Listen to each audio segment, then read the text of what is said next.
Janë mbushur, siç e thatë juve, 15 vjet nga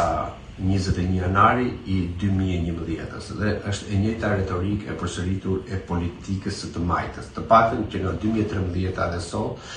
neve kemi homazhe, po këto homazhet janë më tepër se sa homazhe, janë përdosje dhe le të themi një rivrasje akoma e 4 viktimave të 20 janarit dhe atyre rreth 140 të plagosurve.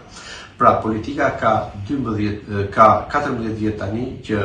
luan në të njëjtën formë me ta, ashtu siç për 2 vite luajti dhe politika e Berishës. Pra, i kemi viktimat e 21 janarit, kemi ata njerëz cilët u vranë, u pushkatuan në mes të ditës, në mes të bulevardit, në mes të Tiranës, dhe të regjistruar nga kamerat live të 25 televizioneve shqiptare që e kanë transmetuar të ngjarjet dhe pa llogaritur ato dhjetra e qindra aparate të gazetarëve, të gazetave dhe të mediave të tjera ndërkombëtare të cilët i kanë të regjistruar ato pande.